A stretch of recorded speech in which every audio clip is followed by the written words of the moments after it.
Coucou tout le monde, j'espère que vous allez bien. Donc aujourd'hui, je vais vous montrer comment réaliser rapidement la crème pâtissière au Thermomix qui m'a permis de garnir mes fonds de tarte pâte brisée pour réaliser des merveilles. Donc comme vous pouvez le voir, tartelette à la fraise, tartelette au kiwi, mais aussi tartelette à la nectarine. Donc pour éblouir vos convives lors d'un sublime goûter gourmand. Alors, commençons la recette. Donc, je fais continuer. J'ai la liste des ingrédients, mais c'est pas ce qui m'intéresse. Alors là, ça nous dit de mettre 500 ml de lait. Donc, on va verser 500 g de lait Lactel bio.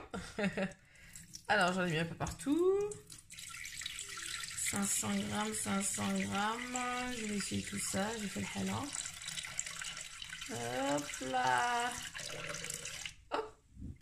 Hop, pas qu'elle soit trop liquide, bien respecter les quantités indiquées. Oh là, 500 g. Voilà, donc une fois qu'on a versé ces 500 g de lait, 500 g, on met suivant. Ça nous met de mettre 50 g de farine de blé. Alors je vais prendre ma farine et 50 g. Il en faut encore, hop.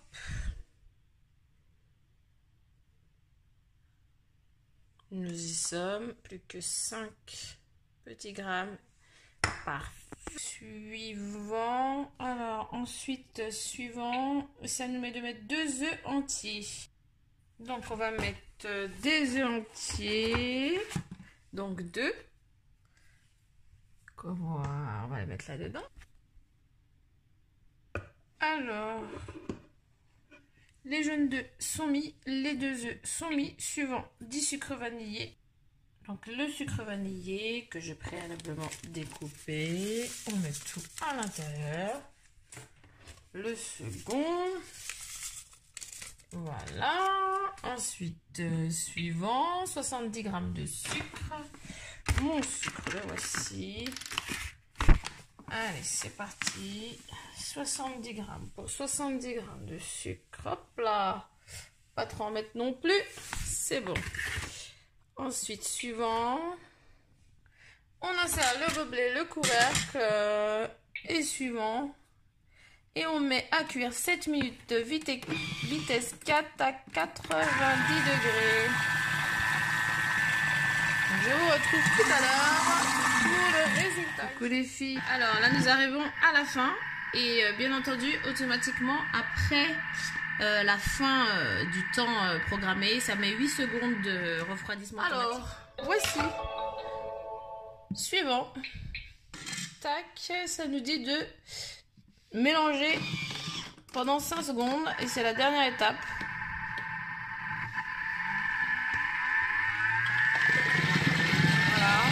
Ça fait du bruit quand même, hein, je trouve.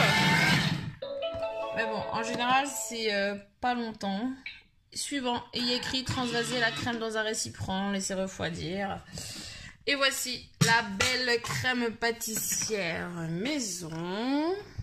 Super belle, belle consistance. Je vais transvaser ma crème pâtissière dans un plat. Bon, de base, c'est ma casserole, mais qui se transforme en tupperware. Voilà les filles, j'ai transvasé donc ma crème pâtissière dans mon tupperware ou le récipient dans lequel vous allez le laisser refroidir. Petite astuce, vous mettez du papier sulfurisé comme ça sur la crème pâtissière. J'ai vu ça sur internet. Ça évite qu'il y ait une croûte qui se forme quand vous allez utiliser votre crème pâtissière en fait. Donc vous mettez le papier sulfu, voilà, sur la surface, vous le laissez bien coller. Et puis après, ben moi je pose, je laisse refroidir et ensuite je le mettrai au frais. J'utiliserai demain pour garnir donc mes petites tartelettes sucrées avec les fruits de saison. Je sais pas encore lequel. Fraises, je les ai testées, mais les fraises sont pas très bonnes en ce moment. Je verrai peut-être kiwi, j'ai déjà fait. Je vais peut-être faire pêche, nectarine, je verrai. Voilà. Autre chose, le Thermomix c'est top. Je vais faire la pub. Parce que ça m'a permis, pendant le temps de cuisson, de ne pas rester devant la casserole à attendre que ça cuise.